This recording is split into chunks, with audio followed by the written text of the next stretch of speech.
श्री गणेशाय नमः। गजाननं भूतगणाधिसेवितं कपित्थजम्बूफलचारुभक्षणम् उमासुतं शोकविनाशकारकं नमामि विघ्नेश्वरपादपङ्कजम्। शुक्लाम्बरधरं देवं शशिवर्णं चतुर्भुजं प्रसन्नवदनं ध्यायेत् सर्वविघ्नोपशान्तये।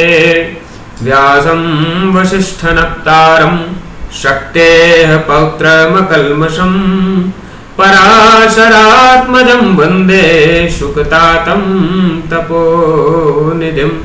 व्यासाय विष्णुरूपाय व्यासरूपाय विष्णवे नमो वै ब्रह्मनिधये वासिष्ठाय नमो नमः। अचतुर्वदनो ब्रह्मा द्विबाहुर्परो हरिः अभाललोचनः शम्भुर्भगवान् बादरायण। रामाय रामभद्राय रामचन्द्राय वेधसे रघुनाथाय नाथाय सीतायाः पतये नमः। श्रीराम राम रघुनन्दन राम राम श्रीराम राम भरताग्रज राम राम। श्रीराम राम रणकर्कश राम राम श्रीराम राम शरणं भव राम राम। लोकाभिरामं रणरङ्गधीरं राजीवनेत्रं रघुवंशनाथं कारुण्यरूपं करुणाकरं तं श्रीरामचन्द्रं शरणं प्रपद्ये। मनोजवं मारुततुल्यवेगं जितेन्द्रियं बुद्धिमतां वरिष्ठं वातात्मजं वानरयूथमुख्यं श्रीरामदूतं शरणं प्रपद्ये। कूजन्तं राम रामेति मधुरं मधुराक्षरम् आरुह्य कविताशाखां वन्दे वाल्मीकिकोकिलम्। रामान्नास्ति परायणं परतरं रामस्य दासोऽस्म्यहम्। रामे चित्तलयः सदा भवतु मे भो राम मामुद्धर। राम रामेति रामेति रमे रामे मनोरमे सहस्रनाम तत्तुल्यं राम नाम वरानने। श्रीकृष्ण गोविन्द हरे मुरारे हे नाथ नारायण वासुदेव। जिह्वे पिबस्वामृतमेतदेव गोविन्द दामोदर माधवेति। नमस्ते शरण्ये शिवे सानुकम्पे नमस्ते जगद्व्यापिके विश्वरूपे। नमस्ते जगद्वन्द्यपादारविन्दे नमस्ते जगत्तारिणे त्राहि दुर्गे। नमस्ते जगच्चिन्त्यमान स्वरूपे नमस्ते मायोगिनि ज्ञानरूपे। नमस्ते नमस्ते सदानंद रूपे नमस्ते जगत्तारिणे त्राहि दुर्गे। नारायणं नमस्कृत्य नरं चैव नरोत्तमं देवीं सरस्वतीं व्यासं ततो जयमुदीरये। नारायणाखिल गुरो भगवन् नमस्ते शिवाय नमः शिवलिंगाय नमः तन्मे मनः शिव संकल्पमस्तु नारायण। पूर्व की कथा में तृतीय स्कंद के पंचमोध्याय की चर्चा कर रहे थे, जहां पर ब्रह्मदेव भगवती की स्तुति कर रहे हैं। ब्रह्मदेव स्त्री रूप में है और स्तुति करते हैं तो आगे कहते हैं स्तुति करते हुए कि परम तत्व विज्ञानमादे जनेयैरजे चानुभूतं त्यजन्तेव ते किम निषेधार्थमात्रं पवित्रं चरित्रं शिवाचाम्बिका शक्तिरीशेति नाम। ब्रह्मा जी कह रहे हैं कि विष्णु शिव आदि ने तत्व ज्ञान का अनुभव कर लिया है और उन्होंने तत्व ज्ञान का अनुभव तो कर लिया है, परंतु क्या आधे निमेष मात्र के लिए भी वे आपके पवित्र नामों का आश्रय त्याग सकते हैं? कहने का तात्पर्य यह है कि तत्वज्ञानी भी कोई हो जावे, उसको भी भगवती के नाम का आलंबन लेना पड़ेगा।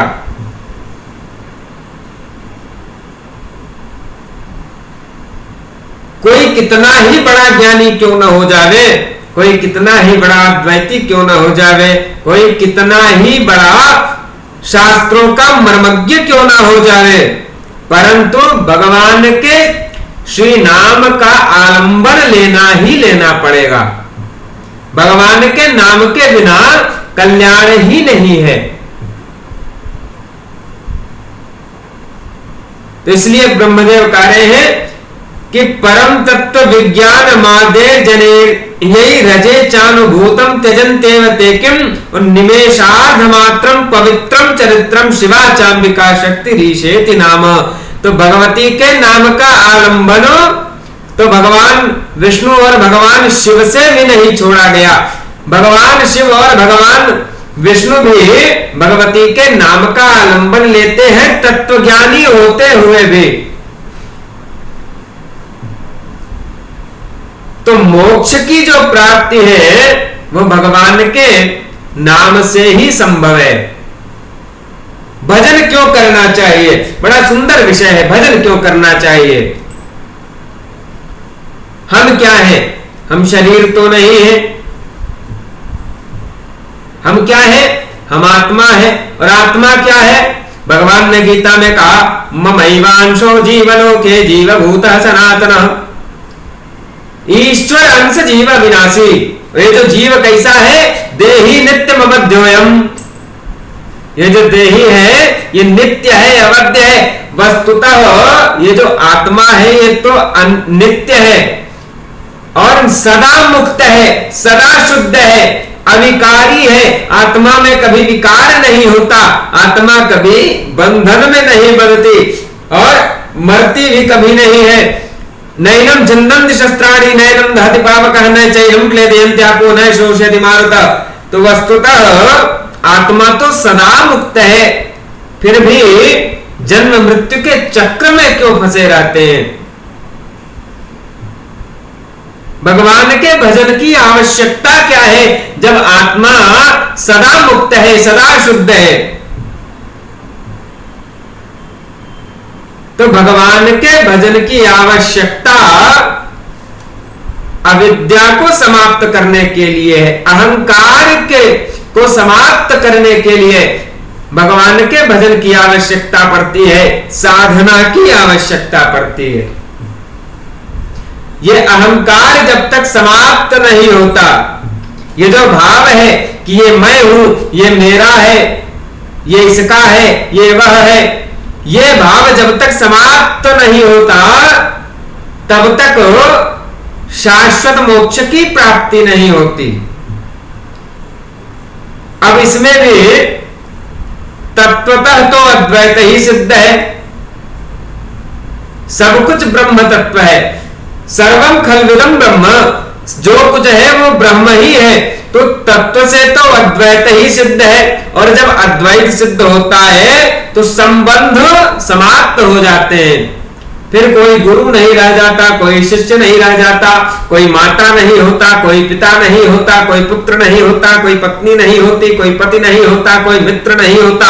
वस्तुतः सब कुछ समाप्त हो जाता है जब अद्वैत सिद्ध होता है, तो तत्वतः अद्वैत ही सिद्ध है। अब कोई तत्वज्ञानी हो जिसने ये जान लिया हो कि हम आत्मा है, एक ही तत्व है, ना सतो विद्यते भावो ना भावो विद्यते सता, इसको जिसने प्राप्त कर लिया वो क्या कहेगा? वो कहेगा अहम ब्रह्मास्मि शिवोहम शिवोहम। भगवत पादांत शंकराचार्य महाभाग ने क्या कहा? मनोबुद्धि अहंकार चित्तानि नाहं न च श्रोत्र जिह्वे न च घ्राण नेत्रे न च व्योम भूमिर्न तेजो न वायु चिदानंद रूप शिवोहम शिवोहम। मनोबुद्धि अहंकार चित्तानि नाहं, मैं न मन हूं, न बुद्धि हूं, न चित्त हूं, न अहंकार हूं, न च श्रोत्र जिह्वे, न कान हूं, न जीव हूं, न च घ्राण नेत्रे, न नासिका हूं, न नेत्र हूं, न च व्योम भूमि हूं, न आकाश हूं, न भूमि हूं, न च व्योम भूमि, न तेजो न वायु, न तेज हूं, न वायु हूं, मैं क्या हूं? चिदानंद रूप शिवोहम शिवोहम, मैं चित आनंद स्वरूप शिव हूं। तो अब किसी ने इसको कहीं सुन लिया कि हम शिव हैं, और वो अब जपे कि शिवोहम शिवोहम अहम ब्रह्मास्मि अहम ब्रह्मास्मि, हम ब्रह्म है हम ब्रह्म है, तो उसको इसका अहंकार हो जाएगा कि हम ब्रह्म है, उसको इसका अहंकार हो जाएगा कि मैं शिव हूं। और ये अहंकार जब तक समाप्त नहीं होता मोक्ष की प्राप्ति नहीं होती। तो तत्वतः तो अद्वैत ही सिद्ध है, परंतु व्यवहार में द्वैत सिद्ध हो जाता है। उदाहरण के लिए कोई सब्जी बनावे और उसमें कोई कहे नमक की जगह चीनी डाल दो, क्यों? क्योंकि तत्वतः तो एक ही है, तत्व से तो एक ही है, तो क्या सब्जी बनेगी? कदापि नहीं बनेगी। किसी को प्यास लगी हो और पानी की जगह उसे नमक दे दिया जाए और कहा जाए कि तत्वतः तो अद्वैत है, नमक और जल में भेद नहीं है, दोनों ही ब्रह्म है, तो क्या प्यास बुझेगी? कदापि नहीं बुझेगी। इसलिए वहां क्या हो जाता है? व्यवहार में द्वैत सिद्ध होता है। तत्वतः अद्वैत के सिद्ध होते हुए भी लोक व्यवहार में द्वैत ही सिद्ध होता है। जब हम लोक व्यवहार में रहेंगे तो कोई हमारा पिता होगा, कोई भ्राता होगा, कोई भगिनी होगी, कोई पुत्र होगा, कोई पति होगा, कोई पत्नी होगा, आदि अनेक प्रकार के संबंध सिद्ध हो जाएंगे। तो इसमें भी अहंकार और अविद्या उत्पन्न हो जाती है, और यही हमारे मोक्ष में बाधक है। आत्मा तो सदा मुक्त है, आत्मा तो कभी बंधन में बंध ही नहीं सकती। क्यों नहीं बंध सकती? भगवान ने कहा ममैवांशो जीवलोके जीवभूतः सनातनो, भगवान का अंश होने के कारण, ईश्वर हमारे अंशी है, हम भगवान के अंश हैं, भगवान कभी बंधन में नहीं बंधते, इसलिए उनका अंश होने के कारण जो आत्मा स्वरूप में हम हैं वो आत्मा कभी बंधन में नहीं बंधती। परंतु ये जो अविद्या है, इस अविद्या के कारण हम अपने मूल स्वरूप को जान नहीं पाते, इसलिए इस अविद्या का नाश करने के लिए भगवान के नाम के कीर्तन की आवश्यकता है। जब भगवान के नाम का कीर्तन किया जाता है तो भगवत कृपा से अविद्या अहंकार आदि विकारों का नाश होता है, और इनका नाश जब हो जाता है तभी मोक्ष की प्राप्ति हो जाती है। इसीलिए ब्रह्मा जी कहते हैं कि भगवान विष्णु भगवान शिव को तत्व ज्ञान है, फिर भी एक क्षण मात्र के लिए भी वे आपके नाम का स्मरण करना नहीं भूलते। तो भगवान भी भगवती के नाम का स्मरण करते हैं। और फिर कहते हैं ब्रह्मा जी, न किम त्वं समर्था से विश्वम विधातुम दृशैवासु सर्वं चतुर्धा विभक्तम विनोदाथमेवं विधिम्बां विधायादि सर्वे किलेदं किरोषीति कामम्। न किम त्वं समर्थासि विश्वं विधातुम, कि हे भगवती, क्या इस विश्व की रचना करने में आप समर्थ नहीं थी? कहते हैं कि संसार की रचना ब्रह्मा जी ने की, तो ब्रह्मा जी कह रहे हैं कि हे भगवती, क्या आप इसमें समर्थ नहीं थी? और फिर कहते हैं दृशैवास सर्वम चतुर्धा विभक्तम, कि आपके दृष्टि निक्षेप मात्र से ही संपूर्ण विश्व 4 प्रकार के जीवों में शीघ्र ही उत्पन्न हो जाता है। 4 प्रकार के जीव कौन से? अंडज, स्वेदज, उद्भिज और पिंडज। तो भगवती के दृष्टि पड़ने मात्र से ही इनकी रचना हो जाती है। तो फिर ब्रह्मा जी आगे कहते हैं, विनोदार्थमेवं विधिं मां विधाया विसर्गे किलेदं किरोषीति कामम्। किस प्रकार मुझ ब्रह्मा की सृष्टि तो आप अपने मनोविनोद के लिए करके पुनः स्वतंत्र भाव से जो चाहती हैं वो करती हैं। यहां ब्रह्मा जी का भाव है कि वस्तुतः सृष्टि की रचना का कार्य हो, सृष्टि के पालन का कार्य हो, अथवा सृष्टि के संहार का कार्य हो, यह समस्त कार्य भगवती ही करती हैं। हम त्रिदेवों की सृष्टि तो भगवती अपने मनोविनोद के लिए करती हैं। अर्थात तो यदि शक्ति न हो, यदि कोई व्यक्ति हो परंतु शक्तिहीन हो, तो कुछ भी कर पाने में समर्थ नहीं हो सकता। इसी प्रकार ब्रह्मा जी कहते हैं कि यदि आपका आश्रय न प्राप्त हो तो हम सृष्टि भी न कर पाए। तो वस्तुतः सृष्टि हो, पालन हो या सृष्टि का संहार हो, तीनों ही कार्य भगवती के द्वारा ही किया जाता है। और फिर आगे भगवान ब्रह्मा जी कहते हैं, हरि पालक किम त्वयासौ मधुर्वा तथा कैटभद्राक्षित सिंधु मध्ये हर संहृत किम त्वयासौ न काले कथम मे भुवोर्मध्य देशस् जात। कहते हैं कि महाप्रलय की स्थिति में, यानी महासागर में आप मधुकैटभ से भगवान विष्णु की रक्षा न करती तो वे सृष्टि का पालन कैसे कर पाते? और यदि आप सबके संहारक शिव का संहार नहीं करती तो वो मेरे भ्रूमध्य से कैसे प्रकट होते? मधुकैटभ से भगवान विष्णु की रक्षा भगवती ने की, अपनी माया के द्वारा की।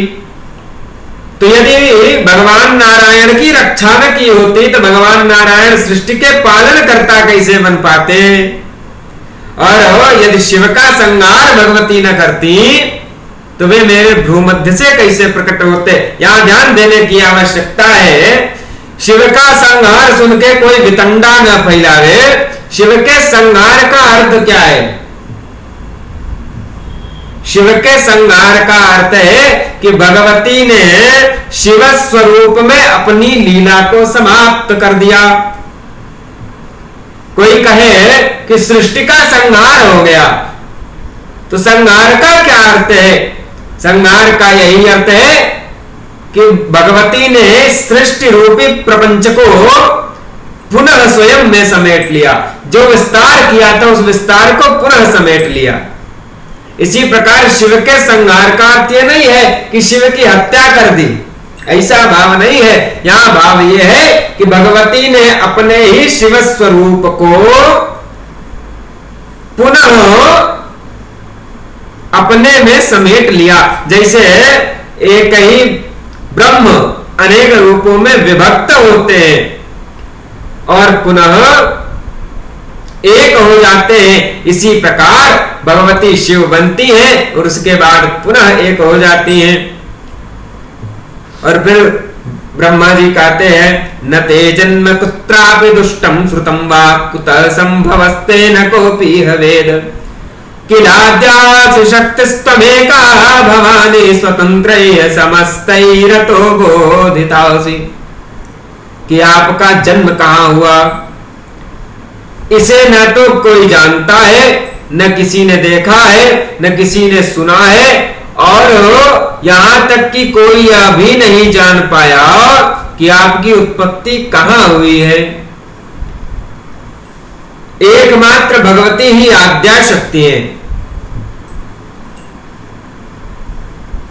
भगवती अजन्मा है, भगवती का कभी जन्म नहीं होता, भगवती अनाद्य अनंत है, भगवती अनादि है, भगवती आद्या शक्ति है, आदि है। और वेदों ने इसी प्रकार उनका वर्णन किया है। फिर ब्रह्मा जी आगे कहते हैं त्वया संयुतो हम विकर्तुम समर्थो हरिस्त्रातुम अम्ब त्वया संयुतश्च हरः संप्रहर्तुम त्वयैवेह युक्तः क्षमानाद् सर्वे त्वया वे प्रयुक्ता। कि माता आपकी ही शक्ति से प्रेरित होकर के मैं सृष्टि की रचना करने में, विष्णु सृष्टि का पालन करने में और शिव सृष्टि का संहार करने में समर्थ होते हैं।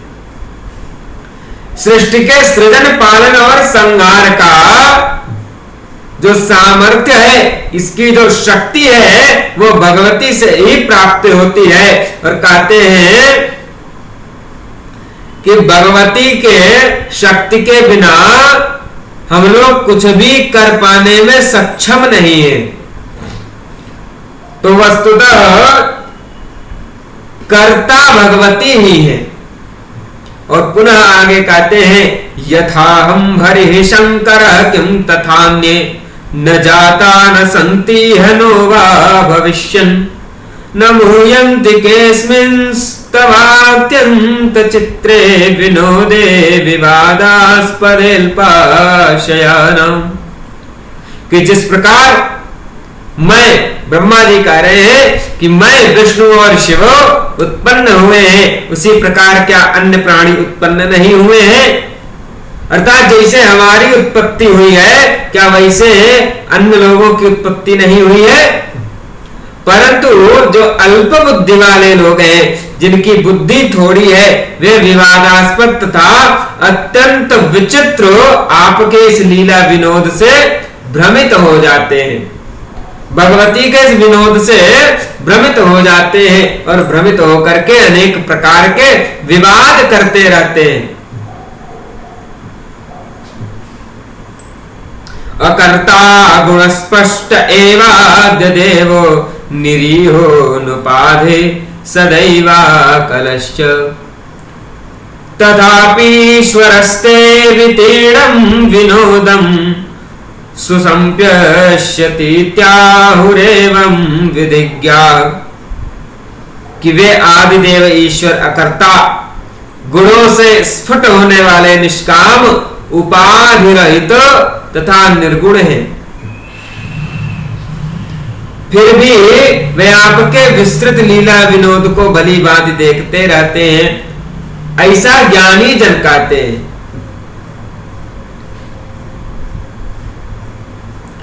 कि जो ईश्वर हैं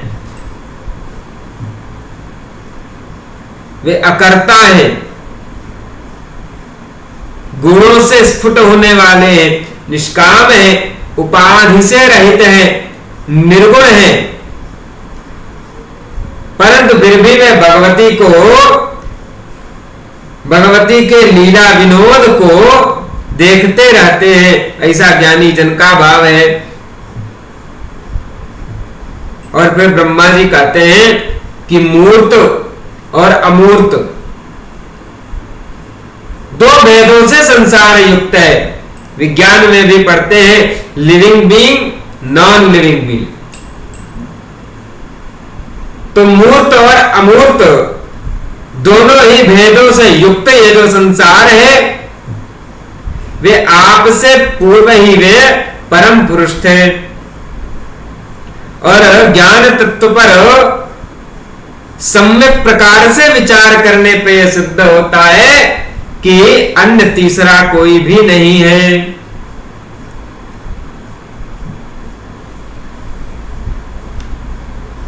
पुनः कहते हैं कि वेद वाक्य को कभी भी मिथ्या नहीं समझना चाहिए। वेदों के जो भी वाक्य है, शास्त्रों का जो भी मत है, उसे कभी भी मिथ्या नहीं समझना चाहिए। न मिथ्या वेद वाक्यम वै कल्पनीयम कदाचन विरोधोयम मयात्यंतम हृदये तु विशंकित। वेद वाक्य को कभी मिथ्या नहीं समझना चाहिए। वेद ब्रह्म को अद्वितीय बताते हैं, एक बताते हैं। तो फिर आप क्या हैं और वह ब्रह्म क्या है? अब ब्रह्मा जी जो है प्रश्न कर रहे हैं भगवती से कि वेद वाक्य तो कहते हैं कि ब्रह्म अद्वितीय है, ब्रह्म एक है।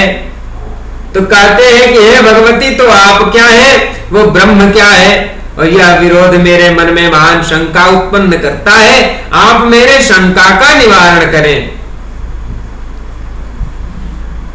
और कहते हैं किस प्रकार मेरा हृदय द्वैत अद्वैत अद्वैत के विचार में डूबा हुआ है और महान शंकाओं में डूब रहा है। और हे भगवती, अब आप ही मेरी शंका का निवारण करें। और अंत में एक और प्रश्न करते हैं कि पुमानसि त्वं स्त्री वासि मदस्तरतो मम ज्ञात्वाहं परमां शक्तिं मुक्तस्यां भवसागरा। कि हे भगवती, आप पुरुष हैं अथवा स्त्री हैं, ये भी आप मुझे विस्तार पूर्वक बताएं, जिससे मैं परम शक्ति को जान करके भवसागर से मुक्त हो जाऊं। ऐसा प्रार्थना करते हैं ब्रह्मा जी।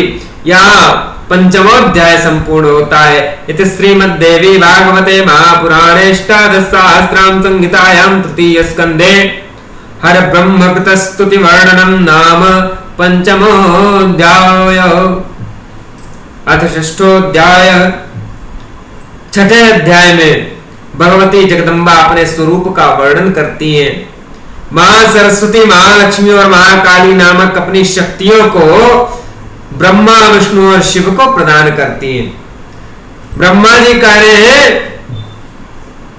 ब्रह्मा जी नारद जी से कहते हैं कि मेरे पूछने पर भगवती मेरे प्रश्नों का उत्तर देती है। क्या उत्तर देती है? भगवती कहती है सदैकत्वं न भेदोस्ति सर्वदैव ममास्य च योऽसौ साहमहं योऽसौ भेदोस्ति मति विभ्रमा। भगवती कह रही है कि मैं और परब्रह्म सदा एक है, कोई भेद नहीं है, क्योंकि जो ब्रह्म है वही मैं हूं और जो मैं हूं वही ब्रह्म है। और बुद्धि भ्रम से लोगों को हम में भेद दिखाई पड़ता है। भगवती और ब्रह्म में कोई भेद नहीं है, भगवती ही ब्रह्म है।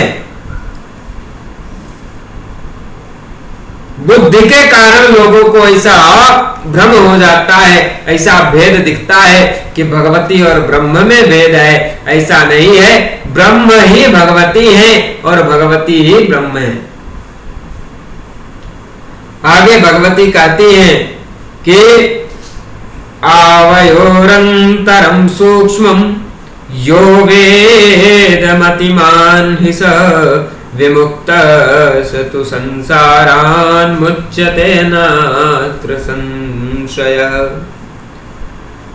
इसलिए हम दोनों में विद्यमान सूक्ष्म अंतर को जो बुद्धिमान जानता है वह संसार के बंधन से छूटकर सदा के लिए मुक्त हो जाता है, इसमें संदेह नहीं है। हम भगवती कह रही है कि हम दोनों में एक सूक्ष्म अंतर है और जो बुद्धिमान व्यक्ति इस सूक्ष्म अंतर को जान जाता है वो सदा के लिए मुक्त हो जाता है, जन्म मृत्यु के चक्र से छूट जाता है, इसमें संदेह नहीं है। अब भगवती बताती है कि ब्रह्म क्या है। अब भगवती ब्रह्म का वर्णन करती है। भगवती कह रही है एकमेवा द्वितीयं वै ब्रह्म नित्यं सनातनम द्वैत भावं पुनर्याति काल उत्पत्ति संज्ञके। कि ब्रह्म अद्वितीय है, एक है, नित्य है, सनातन है। अर्थ क्या हुआ इसका? अद्वितीय है अर्थात ब्रह्म के समान कोई दूसरा नहीं है। इस पर भी बड़ा वितंडा हो जाता है। वेदों में एक ऐसा वचन है कि ईश्वर के समान दूसरा कोई नहीं है। अब इसको लेकर के लोग वितंडा फैलाते हैं। क्या वितंडा फैलाते हैं? कि ईश्वर की कोई प्रतिमा नहीं हो सकती, जबकि वहां भाव ये है कि ईश्वर के समान कोई दूसरा नहीं है। बड़ी सुंदर कथा आती है कि मन शत्रुपा ने जब तप किया और अखिल ब्रह्मांड नायक भगवान नारायण प्रकट हुए, तब उन्होंने मन शत्रुपा से वरदान मांगने को कहा। तो मन शत्रुपा ने क्या वरदान मांगा? अब अगर वो इस प्रकार से कहते कि आप हमारा पुत्र बन करके आइए, तो ये शिष्टाचार नहीं कहलाता। भगवान को आज्ञा नहीं दी जा सकती है। हम भगवान के दास हैं, हम भगवान से विनती कर सकते हैं। तो मन शत्रुपा ने कैसे कहा? मन शत्रुपा ने कहा कि हे प्रभु, हमें आपके जैसा पुत्र चाहिए, हमें आपके समान पुत्र चाहिए। तो भगवान ने कहा मैं अपने समान पुत्र खोजने कहां जाऊं? क्यों? क्योंकि अपने जैसा तो मैं इकलौता हूं। ब्रह्म जो है वो अद्वितीय है, अप्रतिम है। इसलिए भगवान ने कहा मैं अपने जैसा कहां खोजने जाऊं, मैं ही आपका पुत्र बन करके आ जाऊंगा। तो ब्रह्म अद्वितीय है अर्थात ब्रह्म के जैसा और कोई नहीं है, और एक है। एक का क्या अर्थ है? एक ही ब्रह्म है। चार ब्रह्म नहीं है, दो ब्रह्म नहीं है, हजार ब्रह्म नहीं है, ब्रह्म एक ही है, तत्व एक ही है। एकम सत्य प्राबोधा वदंती, एक ही सत्य है, चार सत्य नहीं है। और भगवान कहते हैं गीता में ना सतो विद्यते भावो ना भावो विद्यते सतः। असत का भाव नहीं होता और सत का अभाव नहीं होता। तो ब्रह्म एक है, वही एक ही ब्रह्म अनेक रूपों में अभिव्यक्त होते हैं। इसीलिए कहा गया सर्वम खल्विदं ब्रह्म, सब कुछ ब्रह्म है। वासुदेव सर्वम, जो कुछ भी है वो वासुदेव है और नित्य है। ब्रह्म जो है नित्य है, सदा थे, सदा रहेंगे, सनातन है। सनातन का भी यही अर्थ। फिर कहते हैं द्वैत भावम पुनर्याति काल उत्पत्ति संज्ञ के। केवल सृष्टि रचना के समय वो पुनः द्वैत भाव को प्राप्त होते हैं। द्वैत भाव को प्राप्त होते हैं का क्या अर्थ हुआ? कि जब सृष्टि की रचना करनी होती है तो वही ब्रह्म स्वयं को अनेक रूपों में अभिव्यक्त करते हैं।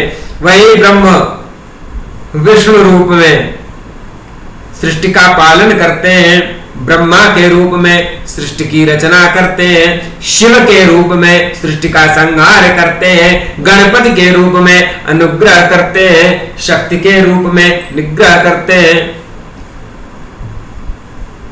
वही ब्रह्म ही पृथ्वी भी बनते हैं, वही ब्रह्म जल है, वही ब्रह्म आकाश है, वस्तुतः सब कुछ ब्रह्म ही है।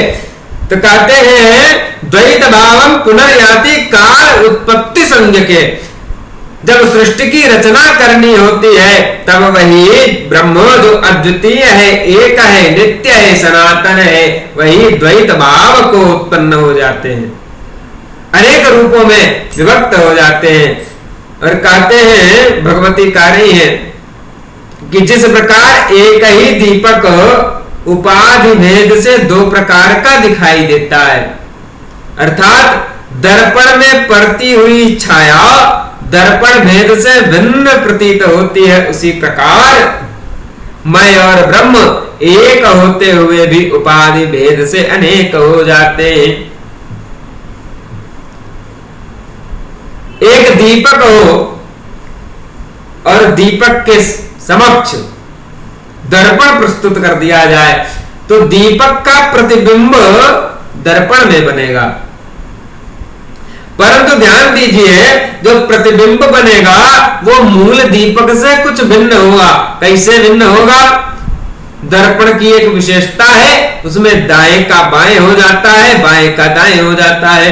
दर्पण में यदि अपना मुख देखा जावे, स्वयं को देखा जावे, तो हमारा दायां हाथ दर्पण का बायां होता है, हमारा बायां हाथ दर्पण का दायां होता है। इसलिए उपाधि भेद से एक ही दीपक दो प्रकार का दिखाई देता है। एक ही मनुष्य उपाधि भेद से दर्पण में दो प्रकार का दिखाई देता है। तो भगवती कहती है उसी प्रकार उपाधि भेद से हम और ब्रह्म दो दिखाई पड़ते हैं, परंतु वस्तुतः कोई भी भेद नहीं है।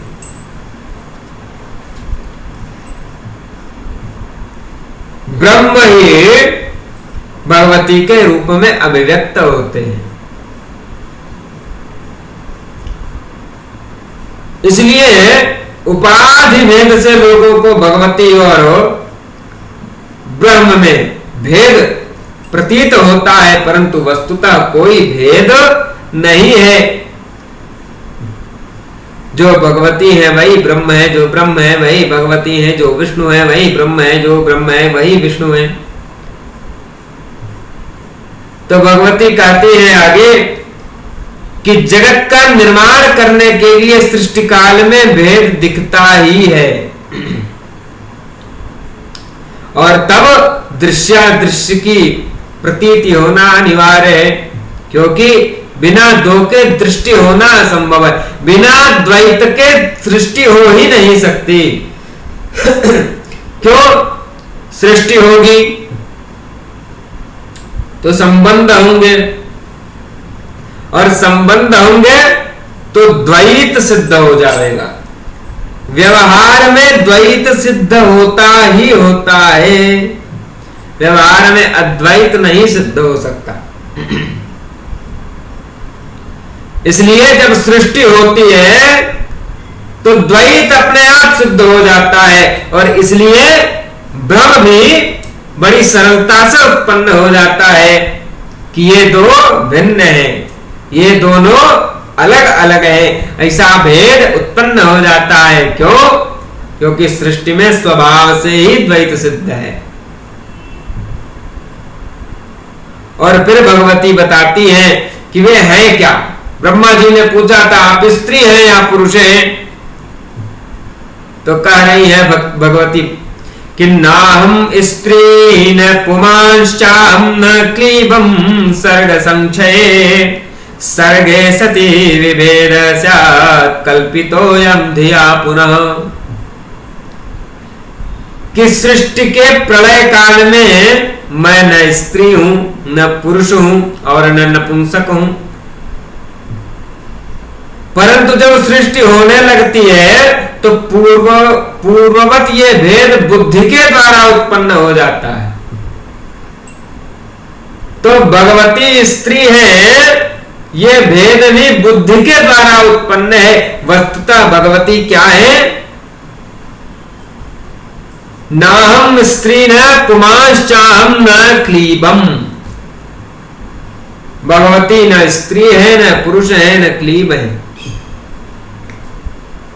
अब यहां पर हमारे देश में जो कुछ लोगों का ऐसा वर्ग है जो अवसर विशेष पर स्वयं को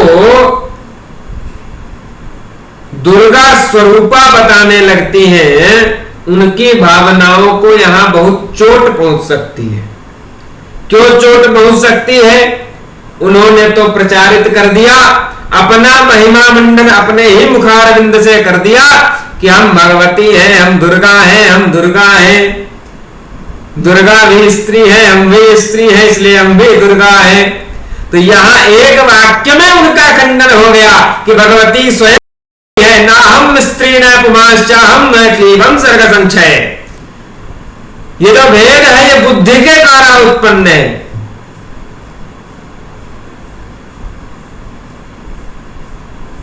तो इसलिए सर्वप्रथम तो स्वयं की तुलना ईश्वर से करना ही अपराध है। ईश्वर विकार रहित है, ईश्वर काम क्रोध आदि से रहित है, ईश्वर सर्वथा पाप से रहित है।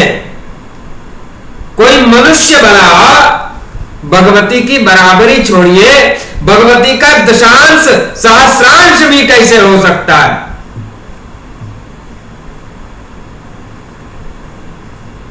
अपने ही मुखारविंद से अपना महिमा मंडन करके यदि किसी को यह लगता हो कि स्वयं को भगवती का करके हम बहुत अच्छा कर रहे हैं, तो उन्हें ध्यान देना चाहिए कि वे भगवती के ही प्रति अपराध कर रहे हैं।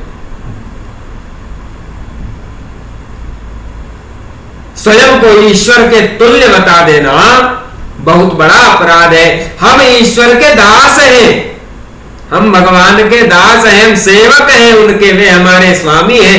जो भक्त होता है वो स्वयं को भगवान का तुच्छ सेवक कहता है कि हे प्रभु हम तो कुछ भी नहीं हैं।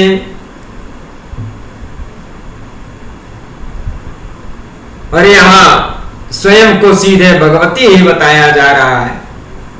बहुत विडंबना है आज समाज में।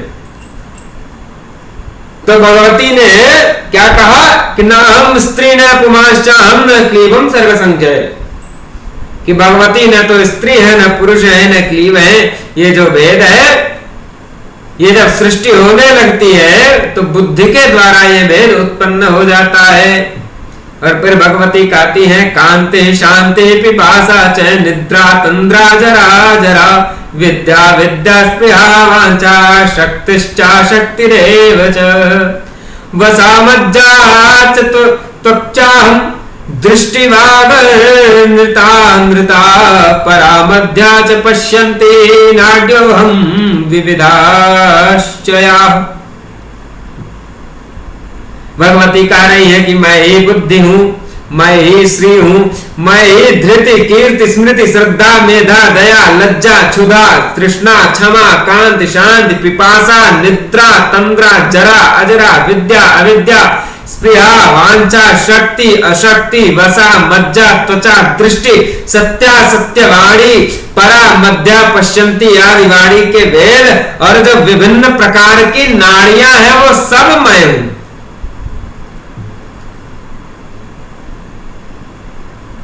बुद्धि भी भगवती है, श्री अर्थात लक्ष्मी भी भगवती है, धृति कीर्ति स्मृति श्रद्धा मेधा दया लज्जा सुधा सब भगवती है।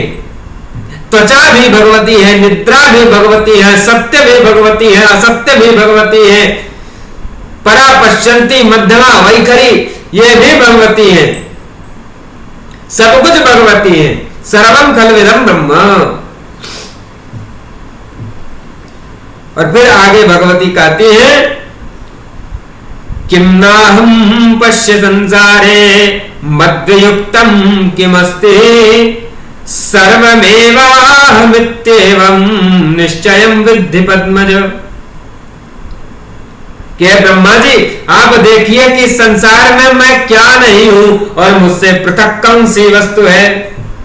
इसलिए आप निश्चित रूप से जान लीजिए कि सब कुछ मैं हूं। यहां अद्वैत की बात चल रही है, सब कुछ ब्रह्म है। ब्रह्म से परे कुछ भी नहीं है। ऐसा कोई तत्व नहीं है, ऐसी कोई वस्तु नहीं है जो जिसमें ब्रह्म तत्व न हो। सब कुछ ब्रह्म है।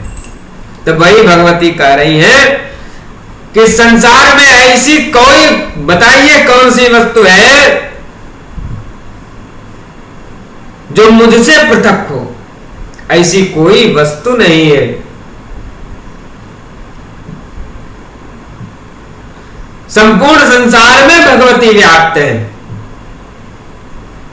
और फिर भगवती कहती है कि नूनं सर्वेषु देवेषु नाना नाम धरायम् भवामि शक्ति रूपेण करोमि च पराक्रमम् गौरी ब्राह्मी तथा रौद्री वाराही वैष्णवी शिवा वारुणी चाथ कौबेरी नारसिंही च वासवी उत्पन्नेषु समस्तेषु कार्येषु प्रविशामि तान् करोमि सर्वकार्याणि निमित्तं तं विधाय वै।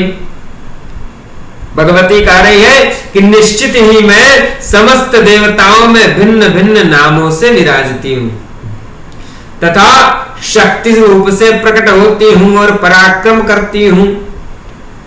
भगवती कहती है कि मैं ही गौरी, मैं ही ब्राह्मी, रौद्री, वाराही, वैष्णवी, शिवा, वारुणी, कौबेरी, नारसिंही और वासवी शक्ति के रूप में विद्यमान हूं।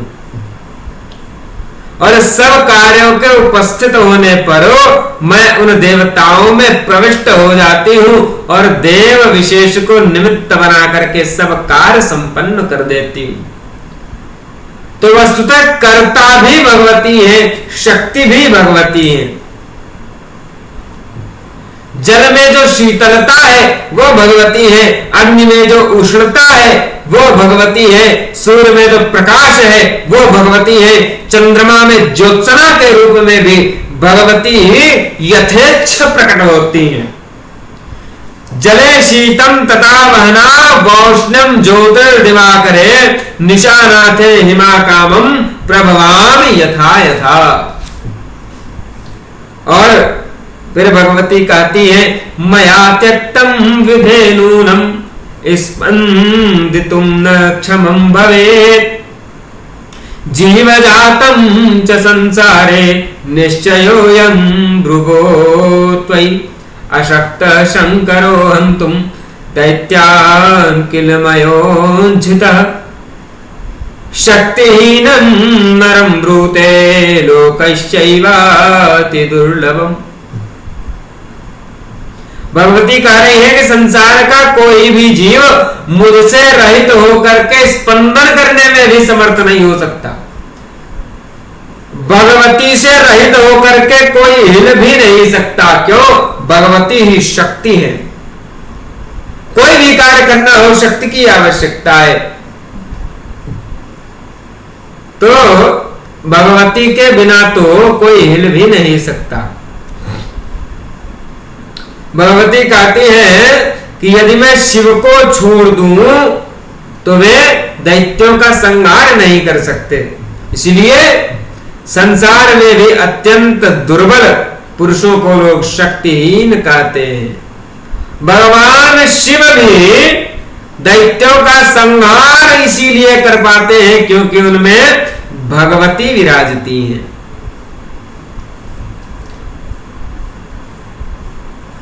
पुनः भगवती कहती है कि रुद्रहीनम विष्णुहीनम न वदन्ति जनाः किल शक्तिहीनम यथा सर्वे प्रवदन्ति नराधमम् पतितः स्खलितो भीतः शान्तः शत्रुवशं गतः अशक्तः प्रोच्यते लोके नारुद्रः कोऽपि कथ्यते। कि लोग अधम मनुष्य को शक्तिहीन कहते हैं, विष्णुहीन या रुद्रहीन नहीं कहते। ध्यान दीजिए, कोई व्यक्ति अधम हो, पतित हो, तो उसको शक्तिहीन कहते हैं, रुद्रहीन या विष्णुहीन नहीं कहते। जो गिर गया हो, स्खलित हो गया हो, भयभीत हो, निश्चेष्ट हो गया हो, चेतना समाप्त हो गई अथवा शत्रु के वशीभूत हो गया हो, उसे अरुद्र नहीं कहा जाता, अशक्त कहते हैं। कहते हैं ये शक्तिहीन है, बलहीन है, इसमें शक्ति नहीं है। ऐसा नहीं कहते कि इसमें विष्णु नहीं है या इसमें रुद्र नहीं है। क्या कहते हैं? शक्ति नहीं है, शक्तिहीन हो गया है। इसलिए भगवती ही करता है, जो कुछ करती है भगवती ही करती हैं। और आगे भगवती कहती हैं कि तद्विद्धि कारणं शक्ति यथा त्वं च सिसृक्षसे भविता च यदा युक्त शक्त्या कर्ता तदाखिलम्। कि ब्रह्मा जी, आप भी जब सृष्टि करना चाहते हैं तो उसमें भी कारण शक्ति ही है, ऐसा आपको जानना चाहिए। जब आप शक्ति से युक्त होते हैं तभी सृष्टि कर पाते हैं। और इसी प्रकार विष्णु, शिव, इंद्र, अग्नि, चंद्रमा, सूर्य, यम, विश्वकर्मा, वरुण तथा वायु देवता भी शक्ति संपन्न होकर के ही अपना अपना कार्य संपादित कर पाते हैं। देवता भी शक्ति से, भगवती से संपन्न होने के बाद ही कार्य को संपादित कर पाते हैं। और कहती है भगवती, धरा स्थिरा तदा धर्तुम शक्ति युक्ता यदा भवेत् अन्यथा चेद शक्त्या स्यात् परमाणुश्च धारणे। तथा शेषस्तथा कूर्मो येन्ये सर्वे च दिग्गजा मद्युक्ता वै समाताश्च स्वानिकायानि साधितुम्। भगवती कह रही है कि जब पृथ्वी भी जब शक्ति से युक्त होती है तभी स्थिर होकर के सबको धारण करने में समर्थ हो पाती है। पृथ्वी ने जो हम सबको धारण कर रखा है उसके मूल में भी शक्ति है। और यदि पृथ्वी शक्तिहीन हो जाए तो एक परमाणु को भी धारण कर पाने में पृथ्वी समर्थ नहीं होगी। शेषनाग, कच्छप एवं 10 दिग्गज भगवती की शक्ति को प्राप्त करके अपने अपने कार्यों को संपन्न करने में समर्थ हो पाते हैं। इस प्रकार भगवती ब्रह्मा जी को उपदेश कर रही है। बहुत सुंदर उपदेश किया है। आगे भी भगवती ने आगे का उपदेश कल की कथा में 2 मिनट भगवान नाम संकीर्तन, तत्पश्चात वाणी को विराम। सीताराम सीताराम सीताराम सीताराम सीताराम सीताराम सीताराम सीताराम राधे श्याम राधे श्याम राधे श्याम राधे श्याम सीताराम सीताराम सीताराम सीताराम राधे श्याम राधे श्याम राधे श्याम राधे श्याम। श्री कृष्ण गोविंद हरे मुरारे, हे नाथ नारायण वासुदेव। श्री कृष्ण गोविंद हरे मुरारे, हे नाथ नारायण वासुदेव। जीवे पिबस्वामृतमेव तदेव, गोविंद दामोदर माधवेति, गोविंद दामोदर माधवेति। नारायणं नमस्कृत्य नरं चैव नरोत्तमं, देवीं सरस्वतीं व्यासं ततो जयमुदीरयेत्। नारायणाखिल गुरो भगवन् नमस्ते शिवाय नमः, शिवलिंगाय नमः, तन्मे मन शिव संकल्पमस्तु। नारायण।